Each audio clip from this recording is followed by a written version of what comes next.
Hello, this is Old Mutual on the Money with John Manyike. My name is Thabo Hollo, and welcome to our next episode. Today we have a special guest, a very versatile individual. You might know him as an actor. He's also an entrepreneur and a philanthropist. Welcome, Mr. Cornet Mamabolo. No. How are you, sir? No, I'm well. Kelawo. No, fantastic. Kulog, tell me about yourself, man. Where does Cornet come from, and how did you get to where you come from? Cornet is from a small village in Limpopo called Mamabolo, Thabo Hollo, and also from another small village called Ramulepo Marbatakung. And I think when I was doing grade 7, I moved to Gauteng in Allendale, Midrand, but I spent most of my upbringing in Ivory Park. It's a township in Midrand.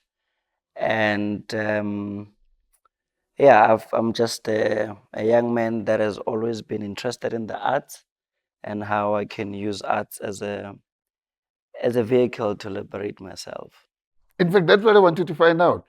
Growing not far from Tough Loop, not Yes. far from ZCC, running around in the dusty area there. Yeah. Did you ever dream that one day, just one day, I'll be this mega star?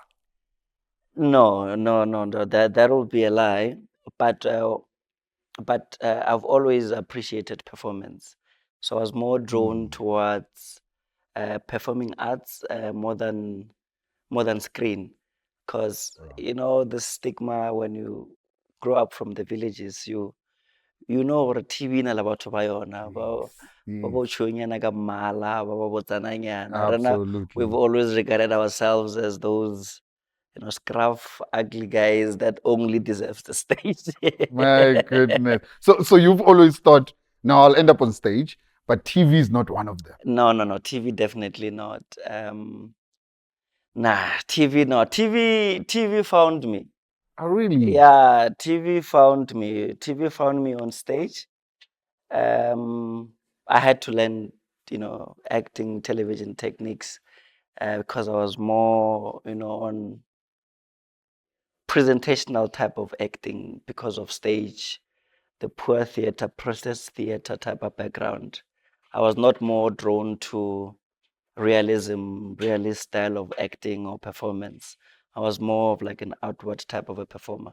But then TV then just molded me to become a much more of like a reserved individual.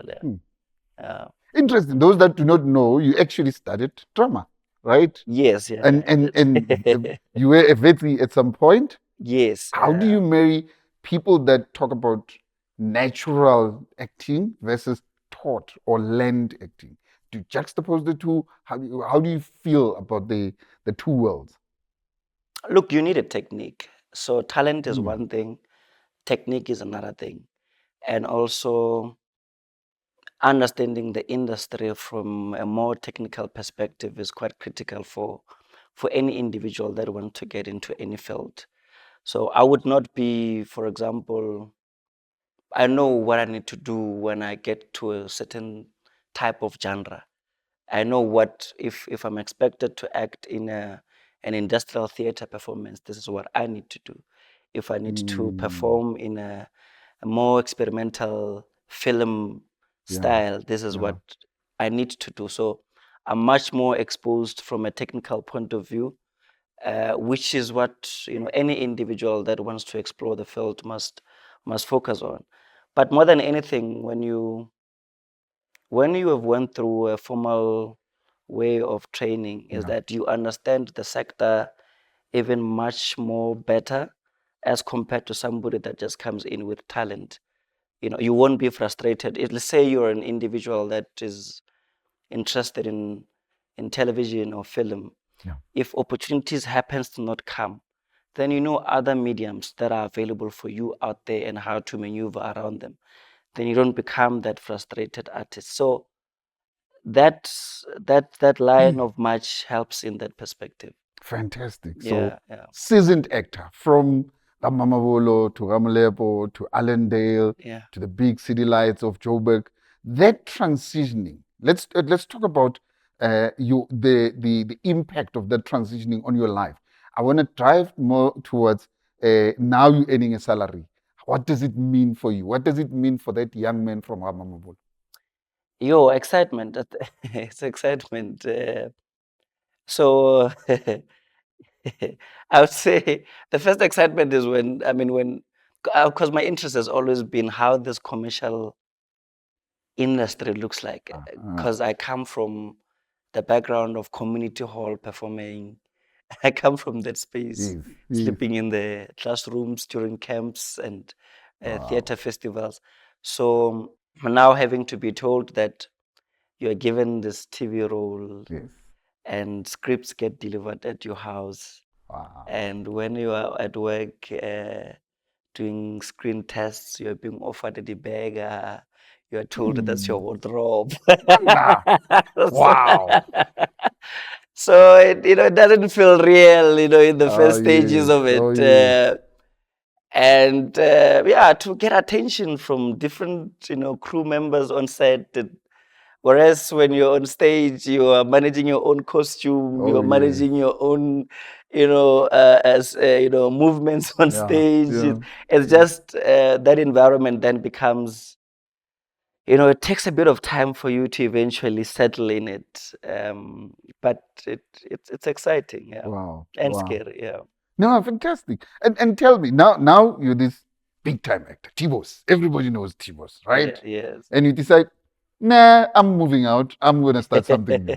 Was it scary? Was it something that you had planned originally? Was it something that just landed on your lap? How did you transition from being um, a full-time big actor to an entrepreneur? Um, my business called me. Um, so I did not force myself out of production. I did not say, wake up and say, you know what, I need to leave so that I can focus on my business. So due to, activities that were happening in my business, Yeah. and more especially because I'm dealing with people's funds, I didn't want to find myself on the other Yeah. side, the wrong side of the law. Yeah. So I had to show up for it. But I'm one guy that has always believed that I should use art as an instrument to tap into other industries. Okay. And I've done that quite earlier in my career when I got my big break.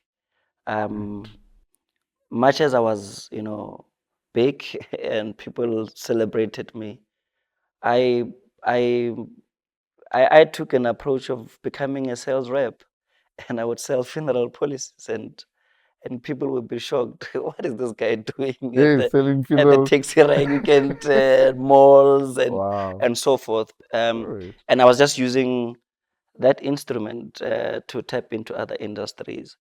And when that moment revealed itself for me, I just felt, let me not postpone this any further. Yeah. Let me focus in developing myself as an entrepreneur.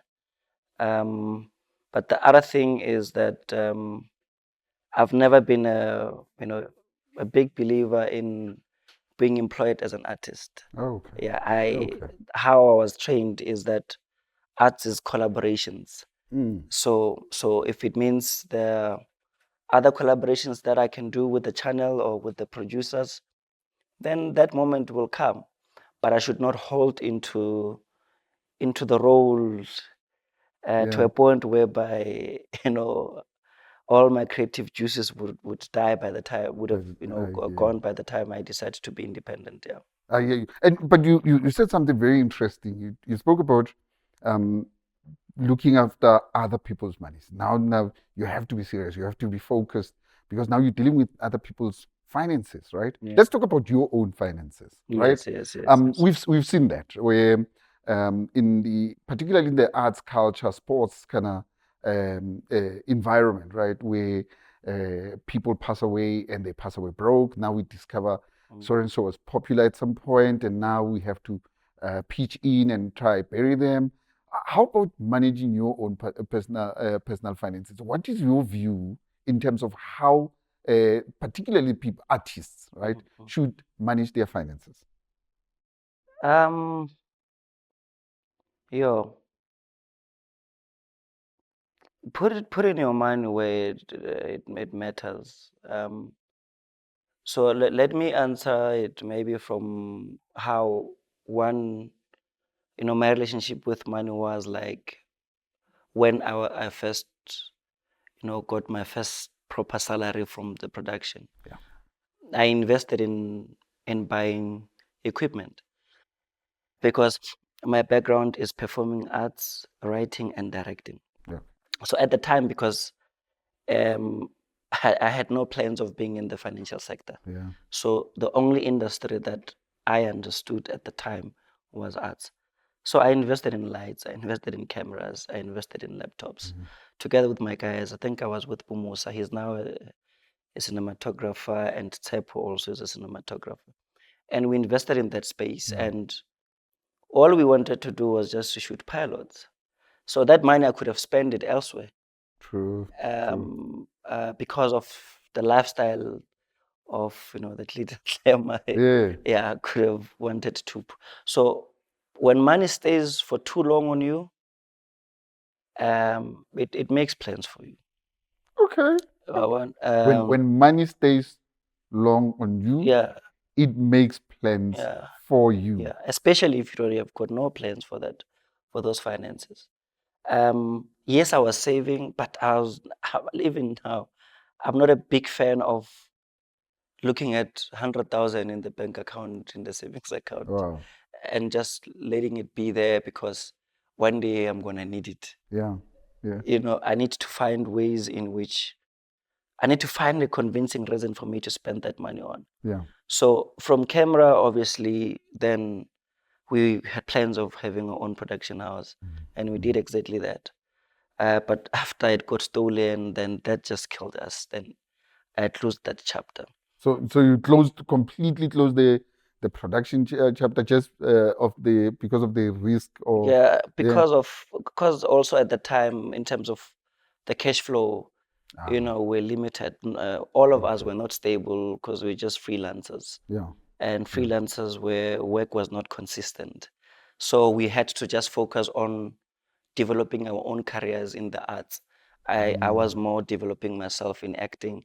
They were developing themselves behind the scenes. Yeah. And then I then took a different turn, and then I just focused in business. So artists money is easily available. The danger with our industry is that when we get money and it comes at a very fast pace through Yeah. gigs, doing multiple productions and all of that, it's very easy for one to not think that at some point the graph is going to drop. And you Hmm. don't want that to happen when you don't want to realize that when the graph is dropping. Yeah. So diversification then becomes important. It's not a matter of you saying I need Yeah. a secondary plan, or I need it has nothing to do with that. It's just you saying what assets can Yeah. I said no, let me buy things that matter. I bought property, but Hmm. before then I bought a car. But I realized that I bought an expensive car. Then How do you know? How do you know that it was expensive? Was it pain in your pocket? it was burning my Was it pocket. bought on debt? How do you know that this was not a wise decision in terms of the price of the car? So when at the early stages, when I was my first paycheck, I managed to save to buy my car cash.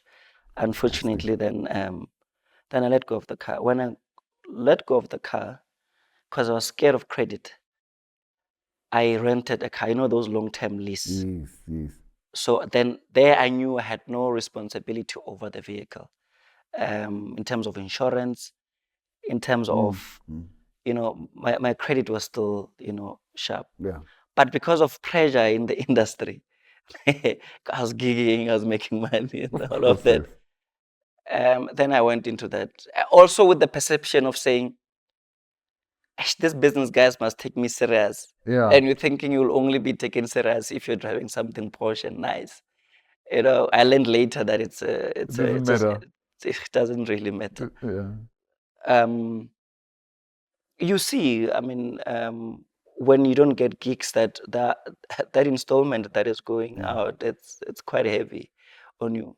If you were to lose this contract, because we're doing, year-to-year contracts. Yeah.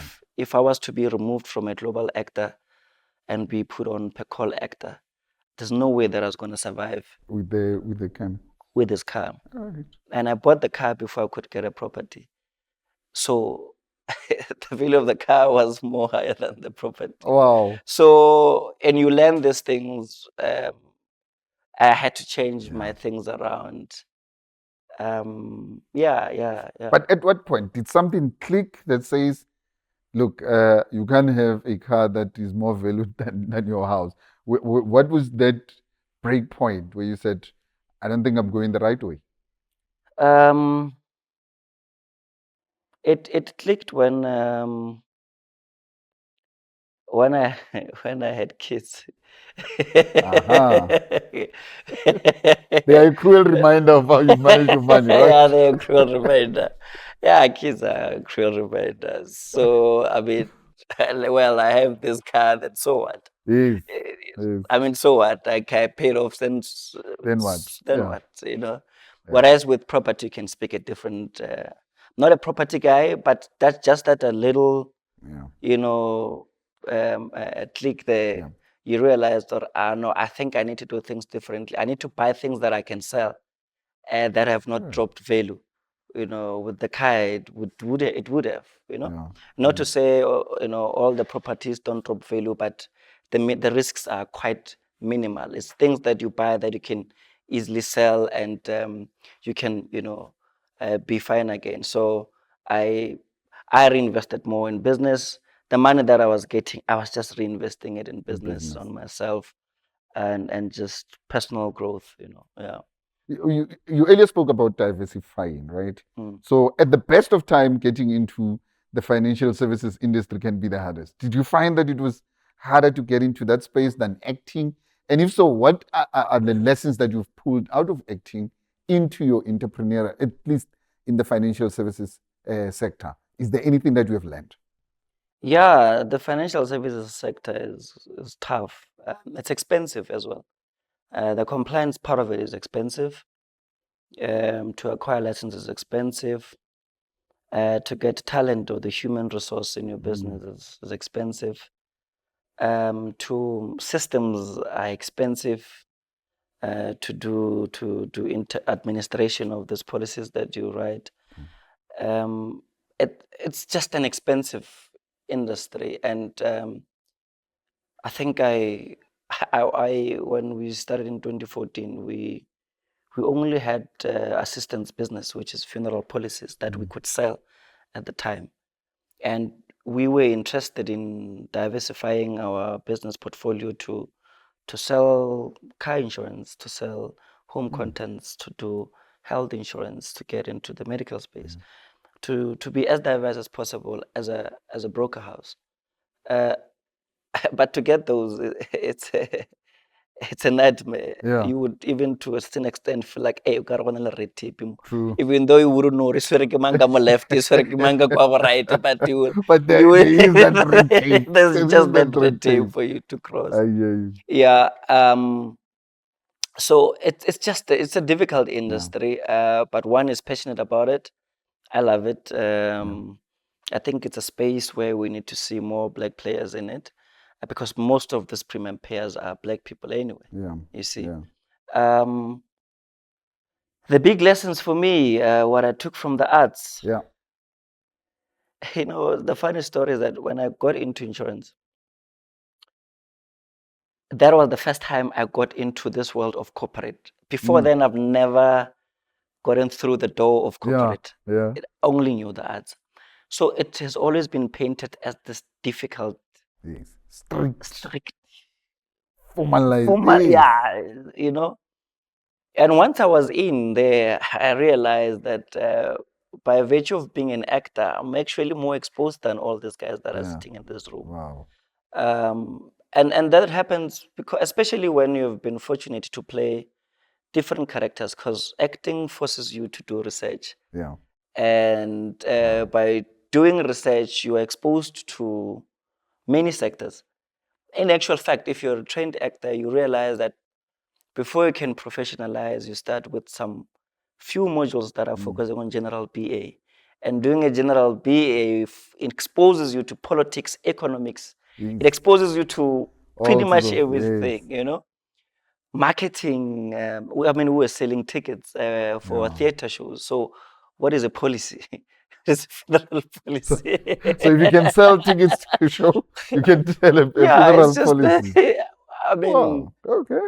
it's just simple Yeah. principles. After that, it's just you now developing yourself to be a financial advisor. And now you need to be exposed to the regulations, which is another thing that you learn while you are you you you you are you are working. So I've learned that arts worked for me in business, not to bring business, but in terms of attitude, Okay. in terms of getting attention. Yeah. Um, it has worked for me Yeah. in many ways. I come from an unregulated industry. Mm. And as a salesperson, when I was starting, that was not a brainer for me. Yeah. Yeah, gore go sa support go patela gore ba ka se go patele. It's neither here nor there. Yeah, it's immaterial. Yeah. I need to get what I want and then ke tswe mo ditabeng. Wow. Yeah. Wow. So art has shaped me in so many ways than one. Business is just a cherry on top. I Wow. wish artists can just, appreciate business and not see it as this, because we just need to sell something. Yeah. That's it. But talk to me about it. Let's talk to. So there's two things I want to understand, right? What is it that you would share with your fellow artists in terms of personal finances that you've observed in that world? That's number one. And just on that, if you were to advise your younger self, right, a boy Mamabolo, to say, if you were to be successful, this is how you would manage. What are those steps that you would advise your younger self for success? So, starting with the artist the first. observations. Yes, your from the- observations. People, Absolutely. people don't have one stream of income. Right. Yeah, they don't. Like if you want financial liberation, people don't have one income. And it's so funny that a person can be making a good more than a bar per annum, and they will still be interested to sell mere water at funerals to generate income. Yeah, it's just, or a person could be making more than a bar per annum, and they'll still be okay with printing programs at the funeral. People are constantly looking for streams of income. Streams of income, and the manner in which they're doing them is that they are not allowing those streams of income to derail them from what they love. So if you're an artist that loves acting, artist that is a musician, an artist that is a visual artist, or even production, the point is then have streams. Multiple streams. Have streams. Then those streams will call you to focus on them. Okay. Then, because it's very difficult to do arts for money. I don't think there's any artist that is comfortable with waking up and they have to do what they do because they must make money. They get to that point because responsibilities have presented themselves to them. Wow. And they need to take care of those. But more than anything, we want to collaborate and do work. We want to create a song. We want to create a production. We want to act on something. We want to paint. We are more intact with self, and so it's very difficult for you to do what you love at any given time if there's that constant responsibility that says, "Hey, Yes. you get what I'm saying?" Yes. So these streams then assist you to deal with that. to deal with. Oskantebala. Yes. Yes. And then, you know, you can easily Yeah. say to your producer, "Are ke nagane ka yona. Let me go think about this offer that you are giving Yeah. me." Because you don't have that pressure, yeah. No, you don't Oskantebala, have so you it. don't have to You accept. don't have to just. Yes. Then tomorrow it's you out there saying "Banropile." Yeah. It's because you don't give yourself, you know, that time to you know, Yeah. to position yourself on this opportunity that has presented No, itself. Yeah. okay. That young man, Thabo Hollo, what are you telling him in terms of how personal finances work? Yeah. Ish. Ish. Money is scarce, man. Yeah. Yeah, it's scarce. Zaga is scarce. And ailing scarce. Osanjo with tlhompe. Yeah. Yeah. Respect Osanjo with money. tlhompe. Yeah, you need to respect it. Respect And money. I da for go ya go ile. Yeah. Ya fela. We when we ya fela, we spend um, without having an extra income coming from another direction. And even if you've got a sustainable job and all you're doing is working, money comes in, and then you can't wait to spend it. Yeah.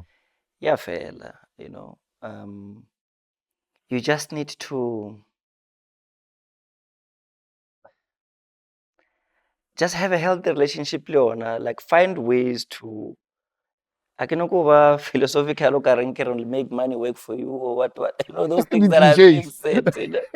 But I'm just, you know what you want. Yeah. And the best way to multiply it is when you do what you love Mm. and you are literally invested in what you love. Because if you love something, you will then develop interest in that thing. And once you've got interest in that thing, then you're going to be exposed to the opportunities that comes with that thing that you love. Then because opportunities are exposed, then you will know what opportunities to take. And some opportunities require a skill. So that continuous professional development becomes critical as well. You get what I'm saying? But also some opportunities need to be bought or you need to mobilize the resources for you to get them. So if there's income, Yeah.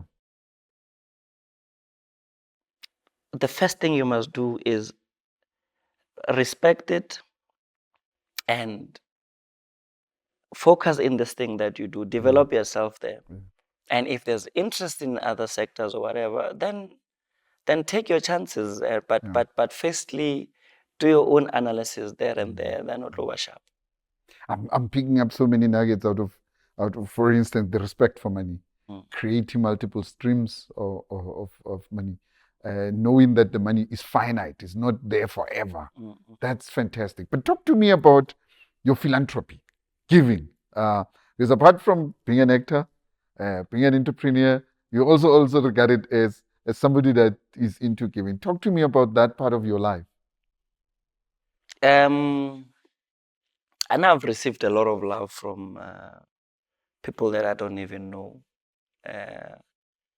And that's through my craft. And it's love that, you know, only a few small percentage of people really get an opportunity to get. And that's a special thing. I don't take that light. And that love for giving comes from that. You know, I just need to give it back. But also, I don't believe that I'm one of the special breeds that come from my village. I think I just believe that the universe chose me. And I also believe that I'm just one of those that are lucky. Not that I'm better than the guys that I grew up with or the guys from my village and the townships. So because of that, then let me use this luck, this favor, Yeah. you know, to work with others or to give back. And that's where all of that comes from. And that's why I've built and donated a library to my village. Well done.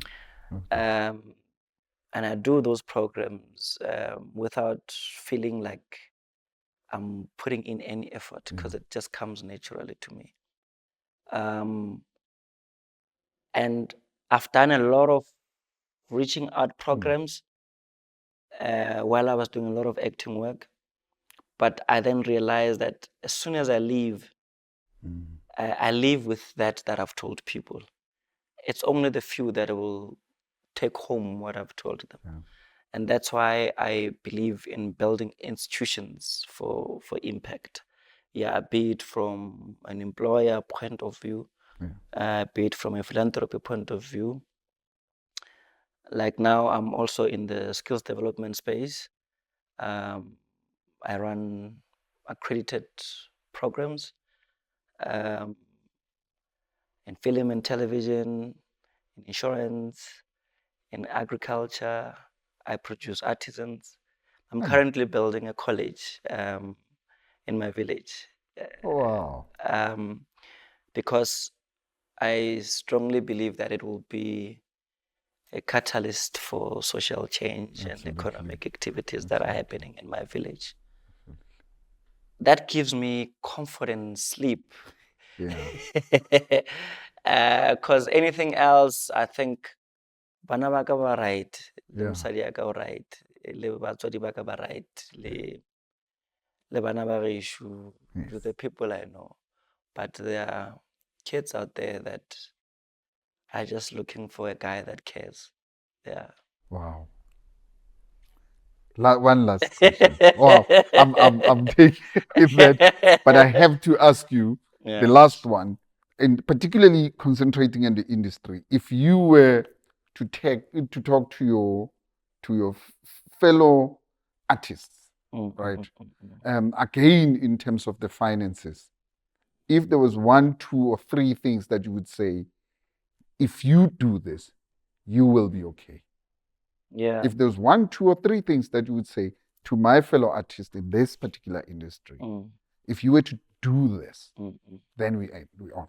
What would those be? Yeah. So your dignity is not in the cars you drive, the clothes you wear, not in the house you stay in, not on how much money you spend at a club, and not on how many girls or boys you change. Your dignity is when you're sick and you must have a health facility. So care about that first, because it's your health that carries you to execute that work. Ask people, okay, I cannot afford a medical aid because I'm a freelance artist. Okay, there's medical aid. Are there other? Okay, there's hospital plan. Okay, I cannot afford a hospital plan. There's health insurance, medication over the counter in case I'm in a car accident and I'm rushing to the next gig. Here are the products. Understand what products works for you and they're affordable. And even when you're at your lowest, you know that I can afford this. Your dignity is when your parents passes on and we're there to support you and you can send them off with dignity. Dignity is when your kids are living a balanced lifestyle. So don't get your things mixed up in terms of where your dignity is, and spend on things that will grow you. You know it that as an actor, there's no sustainability. I must wait for auditions. Yeah, build relationships. So, we can be called to the same gig here. Yes. And because I don't know you and I know that guy there that I act with, then I'll only greet that guy and not greet this one. Yeah. And life is about relations. So we get invited to corporate gigs, emceeing gigs at some entertainment gigs. And you'll be in your green room and you're just there alone with the phone. Yeah. And everything, you're expecting people to come to you. And if you really care about your future and career, you will work on the relationships using your currency, your social currency as an artist. Your social currency will unlock a door for you to meet a CEO an executive manager, a brand manager. It will unlock your deals to be in commercials. It will unlock deals, many doors. So be interested in knowing people, because it's difficult for somebody that does not have a social currency to get to that individual that has invited you as an individual. So we fall very short on that part. And the other thing is just the right attitude towards the universe and the people, because those people call us, and when they call us, you're not there by mistake. You're not there because you're famous. Because you could have been called elsewhere, or it could have been called elsewhere, but you're called there, and it's your responsibility to find that X factor, and grow. I believe in relations more than anything, and I am who I am because of relationships. Yeah. Fantastic. Yeah. Mr. Mamabolo, Mm. the boy from Mamabolo. Thank you very much, my brother. It's been fantastic. Great insight. You had him. Build those relationships. Use your social currency. Dignity is everything. And dignity is not how many bottles you buy at the bar. But most importantly, if you don't have a plan for your money, the money will have a plan for you. That's how we wrap it up for today. Thank you and goodbye.